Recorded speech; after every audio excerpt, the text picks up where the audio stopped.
Alright, what up? Training with John Jones? I don't know how I'm gonna do this. I don't know what's gonna happen. I don't know what to expect. I am really keen for this. I wonder what he's gonna teach. I wonder what he's gonna be like in person. Think about it. Ever since I was young, this sport that I've been doing, this guy's been the best.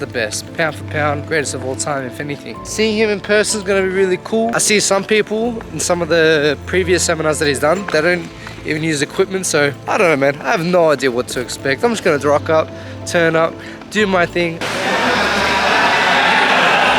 They're making the ghost sound, bro. If you don't mind, let's move closer to the mat area because there's going to be a lot of guys who's not training who's going to be watching us train today. So hopefully you guys don't get stage fright. We're going to have an audience. But we're going to have a good time to show you some cool martial arts. Sound like a plan? Yeah! So if you guys don't mind, let's just kind of shift over to this side of the mat. Good. You guys feeling good? Yes. It is warm in here. One of my favorite boxers, a guy named Floyd Mayweather, keeps his gym really hot. He says you can't cook with cold grease, you know? So I'm gonna try to melt you guys in here today. It's gonna get real hot. Yes. I'm out of shape though, so I'm gonna try not to melt myself in the process. All right, guys, we're gonna be doing a lot of elbows today. That's like one of my strong suits. Hope you guys enjoy. Before we get started, I was thinking maybe we could spread out and give ourselves a little distance. Do a few jumping jacks. 8, 9, 10. Put jumping jacks up in the air. It'll look like this. Again. 1, 2. Getting that heart rate up. I see you muscles. I see you breathing. First position that we're gonna work on today, my team, we call it locking horns. And it basically means to lock hands. But in fighting, you always want to have a little cool word, so things aren't obvious when your coaches are yelling. Locking horns looks just like this. You can do it where you intertwine your fingers like we really love each other, or you can do it the way that I prefer to do it, which is to keep your thumbs in the middle of a person's hands and have your hands on the outside, where your fingers are on the back side of his hands and your thumbs are in his palm. I've found over the years that grabbing someone's hands like this gives you a lot of control when it comes to rolling elbows. Right now, I'm in the orthodox stance. When throwing elbows, I find you want to hit with the elbow that's closest to your opponent. So right now, because I'm in the orthodox stance, I find my left elbow to be a lot closer to him than trying to come with the right elbow from back here. When I go to throw my elbow, I'm going to push his hand downward and towards me, pull it towards me, which will open up a little bit of a hole for me to come over the top right here. I did this move against a guy named Rashad Evans. I did it to him maybe about 6-7 times in one fight. And his coach kept saying to him, stop locking hands. And I don't know, like when we're younger, we're taught to high five, right? We've been doing it our whole lives. I don't know if that's somewhere subconsciously why fighters grab my hands. But oftentimes when I'm fighting, I can go like this and guys would naturally lock hands with me instead of standing in the traditional boxing form. And this is when this locking horns really starts to come into play. All the orthodox fighters in the room, right-handed fighters, left foot forward fighters, we're going to be focusing on that pull down left elbow. If you are a southpaw fighter in the room, I want you to do the same technique. We're going to be pulling down towards us and throwing a right elbow. Bam. Coming right back to position, always holding and securing both hands. What you don't want is one hand to be down and you susceptible to getting caught with things. So I'm going to hang on to him here. Bam. Right back out. Before getting into this locking horns position, I want to see some very subtle boxing go into it. Because in a real life scenario, if I was just to approach a fighter and expect for him to give me his hands, he may be punching me in the face or something. So I'm going to set up my locking horns, or maybe just throwing a jab cross, maybe a hook, then I'll lock horns with him. Bam. I'm not pushing into him. I'm trying to stay controlled over my own body weight right here, because when guys push in and just push into me, boom, there's lots of things that I can do to make it worse for him. So guys, the first drill that we're going to do, we're going to fight a partner. We're going to shadow box just slowly, bam, bam, bam, maybe throw a kick, right into locking horns. For you orthodox fighters, I want to see left. For you southpaws, I want to see right. Ready?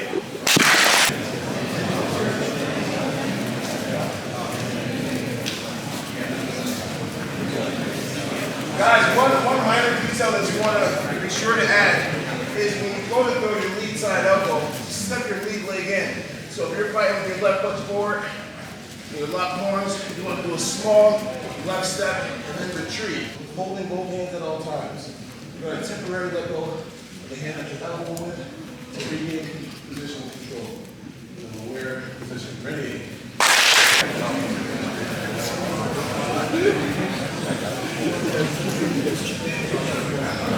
So I'm seeing a lot of this. You guys are elbowing, and you guys are like releasing the hands right here. You guys are still in the danger zone right here.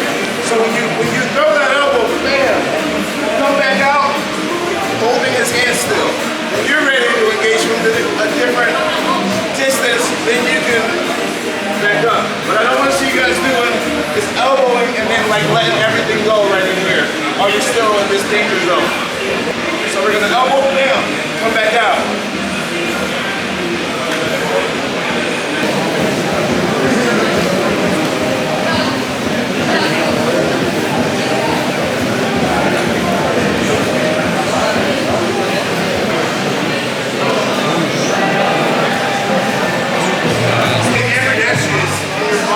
Something really good on one side, should be able to at least do it on the other side.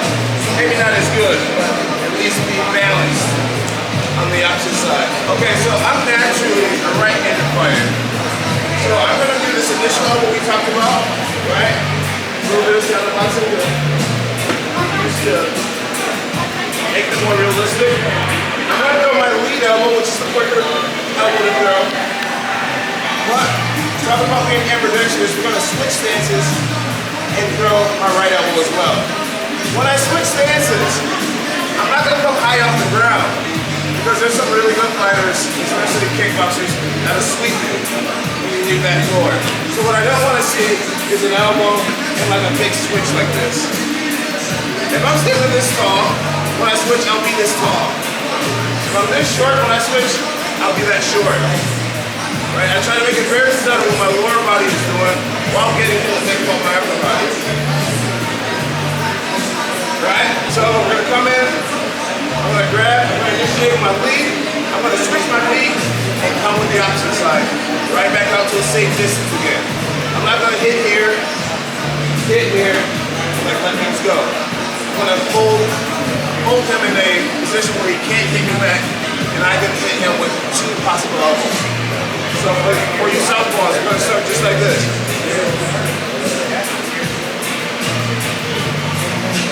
Ready!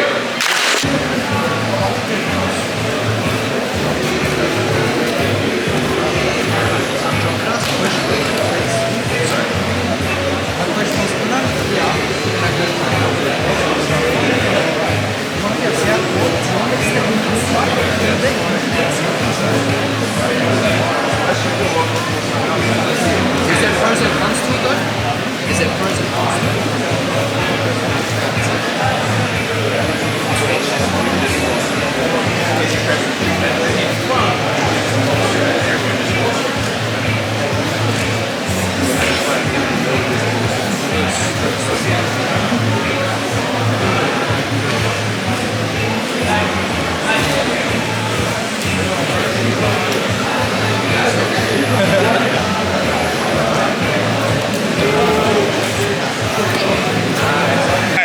Continue to move on from this position.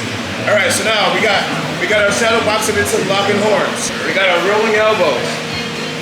You can also roll elbows from the same side, from the same stance. So I can very easily go here and here. But right now we're going to talk about staying in the same stance and throwing multiple elbows. So orthodox stance, I'm going to go this over elbow, and now I'm going to come underneath here. Now with this underneath shot, your chances of getting a knockout pretty slim. But it's annoying. You may get a cut, you may get a knockout. I guarantee someone's been knocked out here before somewhere. Right? So, same hand position. I'm gonna go elbow, bam. And with my lead side, I wanna keep the same contact. I'm gonna go elbows here, bam. This time we'll go up elbow, we're gonna stay in the same stance. We're gonna go a backside elbow. Everybody with me? Yes. So, we start off shadow boxing right here. I get them locked up. I'm gonna go step in here, backside elbow. Do southpaws, right here, we're boxing, getting the lock up, stepping in, here, here. The boxing is to train the way we're fighting. I can't just come up to a martial artist and grab him.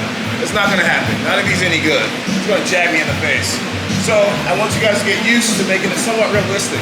Play around a little bit, grab, right back to the move. In this case, we're here. Ready?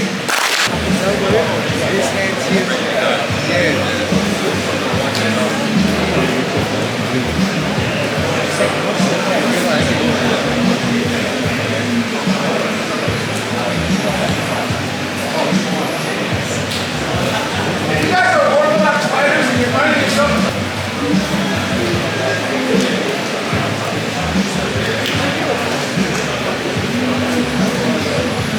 Now we're going to talk about incorporating our lower half from the same position, locking hands. And in Muay Thai, you'll see guys doing this a little bit, you know, tapping.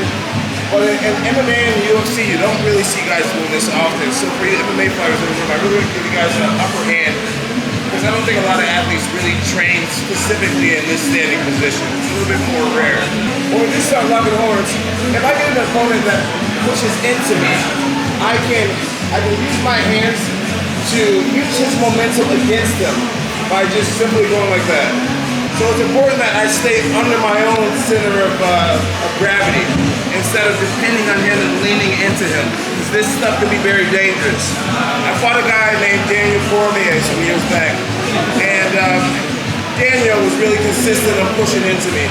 And whenever he won, I would just go, I caught him with that quite a few times, and he would go, a lot of fun. Have you said it was a big deal or what? Not quite. We're working on that part. So guys, when we do lock horns, it's important for us not to be trying to play the macho game with each other and making yourself susceptible to some serious elbows because you're putting your own weight into it, or knees. Okay, so this next one we're gonna go over quite a few to speed things a little bit. We're gonna start working on other leg attacks from the same position. There's many that you can do. One of my favorites, you can go with just an oblique kick right there. Pretty least expected. I can do a leg kick from this position. I can do a fake leg kick and come high to the face. I can do a lead leg kick from this position. There's inside leg kicks here. There's teeps there. The list goes on and on and on. The cool thing is, when you take this home and you practice here, your mind will have all these different openings that some of your opponents may not be ready for. So it's up to you to find a good, responsible partner at home and just go back and forth with ways that you're going to use this. So right now, I want you guys to lock horns and respectfully and slowly go back and forth and play around with some creative ideas of what else you would do from this position. You can get funky, do something weird. You know, you can pull it out and come here. Make this position your own. Come up with some of your go-tos. That's what we're gonna do right now. Yes. Ready?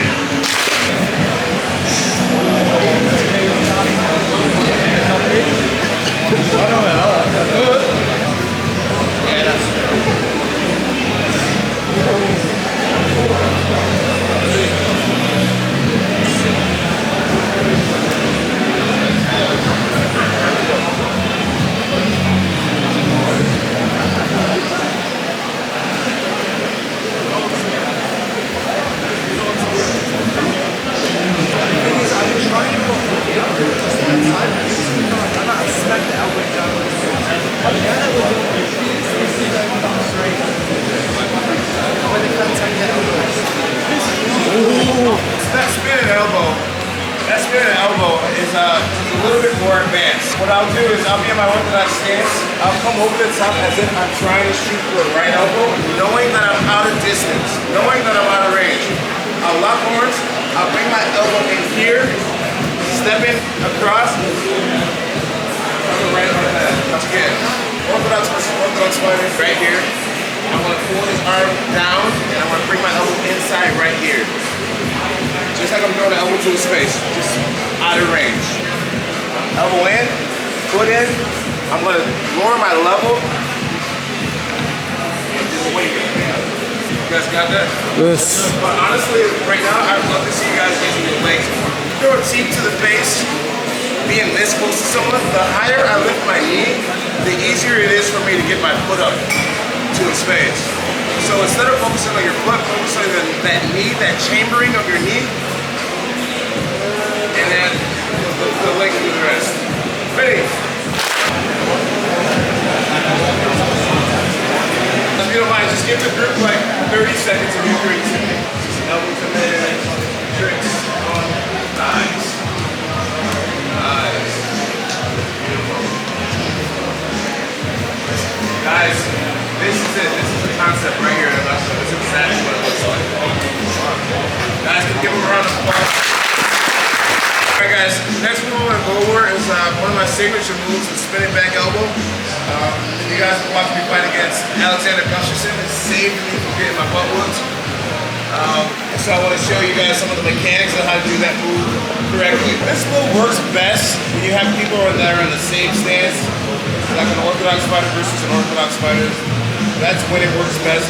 But it is also possible to pull off against a person who's in the opposite stance of you. I'll initially show it against two orthodox fighters. Okay, so the footwork to this move is step forward, step sideways, and over, push off your back leg. That's the footwork to the move. Where I see a lot of people make mistakes are, they'll step forward, and then they'll go to do the spinning elbow, they'll step way out here, and they'll just be way out of range. Another really common mistake I see, people will put their hand, instead of reaching for the inside, they'll try to cheat by reaching for the outside and like pushing themselves around with this elbow. One of the reasons why this move works is because I'm sending his brain to his leg. I'm making him feel as if the takedown is coming. So I'll start here, I'll jab, and I'll come here. Right? What most people are going to do, they're going to try to sprawl down. Just leaving him open for that elbow. If I come here and I tap here, he's not thinking about wrestling necessarily. Who shoots a double leg like this? No one. Your hand has to be on the inside. Not only does your hand have to be on the inside, but you have to give a good slap to make his brain go down there. So I'm here, give him a nice slap. But the technique is jab, level change, turn your head, and spin, bam. Remember, the closest I get my foot, the more likely I am to actually hit him with the elbow. I can't be jabbing, reaching way out here. I have to be close. Almost like our toes are married to each other. I got some ugly feet. I won't be married to these feet. So we're gonna jab, level change, boom. Right there, spin an elbow. Now, if you are fighting against the southpaw, it's the same concept. You're gonna go jab, you're gonna step in this way this time, and shoot for the elbow. You're gonna bring your backside in. Right there. If I am a southpaw, fighting against a southpaw, I'm gonna go jab, foot to foot, hit the spin. If I'm a southpaw fighting against an orthodox fighter, it's gonna look a little different. I'm gonna go jab, level change it this way, and come with the elbow. This question was, how do you get around like a wrestler? Right, what stops your back from getting taken? That's a great question. When I throw the elbow, I try to throw it really, really hard. And whether the guy blocks it or I hit him with it, oftentimes it allows my body to ricochet back into my original position. So I'll go jab, I'll come here, I'll go to hit, boom. Oftentimes, you'll find yourself squared off right in the right position. Especially when you swing hard enough, boom, it just kind of ricochets you back into your position. When you come back into your position, you want to keep your hands up. In MMA, in any martial arts, there is a counter to every single move. Every move there. So is there a chance that you can go here, and then the guy blocks it and grabs your back? It's possible. It's possible. So you just gotta be quick, you gotta be ready, you gotta know that that's an option for him. You gotta make the elbow count. Right, but if I'm here with this intensity and I'm like, boom, and I come here, boom, more than likely he is gonna react. No one wants to give up an easy takedown. So the key to answer your question is, you have to sell that takedown. Sometimes I will step in the middle of his legs here. Spin. I've been doing it so long. But I would recommend you guys stepping on the outside of his foot. Try it either way. Make the move your own. Step in the middle of his foot. Step on the outside. But what you don't want to do is step way too far on the outside. Now, you're not hitting that up way you want to. All right, you guys ready to give it a try? Yes. Let's see it.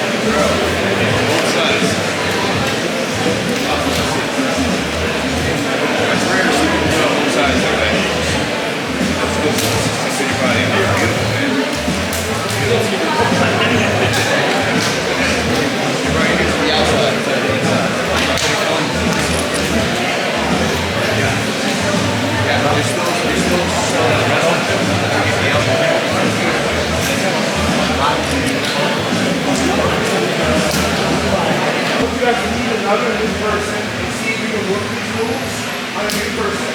What I would like to see from you guys is for you to work what you understand from today the most.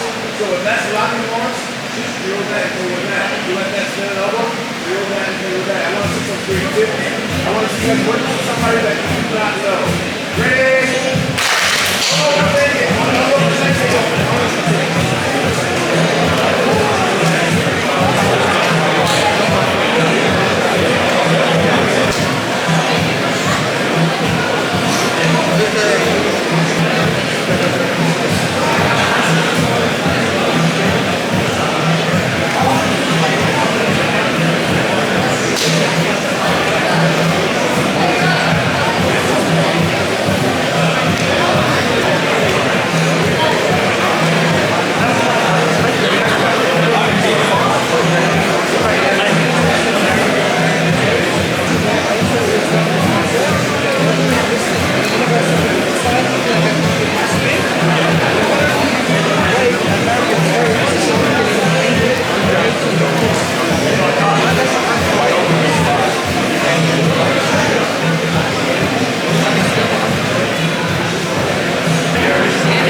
Stretch out for like 2 seconds, you guys. Let's stretch out for 2 seconds. Yeah, let's go. Let's go.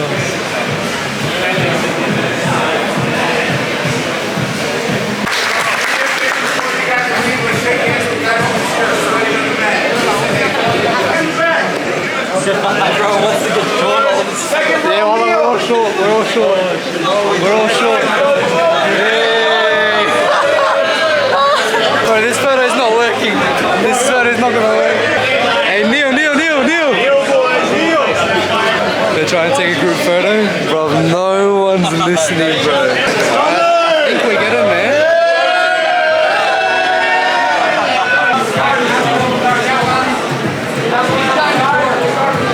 Next one up. Let me get you guys right over here. Yeah. So, me and Kate. I know we all have trying to block this one. Oh, are you? I'm trying to get the angle right. That's the biggest one. Ready? 3, 2, 1. Gotta move. Thanks, bro. Alright, sick. John Jones seminar done. I actually got to record a lot, so I hope you guys enjoyed the content there, learned some new knowledge. I for sure learned so much, and I can't wait to practice that with Edan, put the elbow pads on and drill that stuff on. I gave my 64-year tracksuit to John, and he said, do you have any bigger? I'm like, bro, that's the largest I got, because I was going to give him my Mashallah t-shirts, but I got none left in stock. So long story short, the biggest thing I have is those tracksuits in the extra large. Anyway, I gave it to him. He's like, man, thank you so much. Stuff, blah, blah, blah. Took the photo, and then as soon as we finished the photo, he goes, man, I'm for sure gonna wear that. I didn't bring as much loungewear with me. And I said, look, man, that's yours. I really hope you enjoy it. Hey, if he tags me, that'd be sick. But regardless, even if he wears it, that's phenomenal, bro. That's like a really proud moment for me. 64 UF, a kid just in Melbourne, young kid on the come up. Just like, it would be cool if he could wear that. But we also got given this True Protein thing. So let's quickly suss what's in there. Got a sick protein bar, which I won't have. But I see this. What is it? Choc honeycomb flavored. Let's go. I need that. But that was really awesome. Don. Now, I don't know if it's because I went to America and I saw all those UFC fighters, Kamaru Usman, Gilbert Burns, Sean Strickland and all that. Me per se, I didn't feel the aura. I was like, oh, this is cool, but I wasn't like out of my chest, you know, like I was when I was in America. But I think I don't know, it's like not a mental thing. I actually don't know. I don't know what I can attribute it to be honest, but I fulfilled a young Khan's dream there, you know. On the come up, I've always seen Jon Jones. I've always been watching his fights, taking inspiration and taking a piece of his mastery, his knowledge, and hopefully implementing it into my style. And finishing a fight using his techniques would be absolutely phenomenal. But that was cool, man. Jon's a really, really cool guy. Obviously, meeting this many people, being around this many people is very hard. So considering that he was in good spirits, good vibes, very, very cool and true to the character that he is, I guess.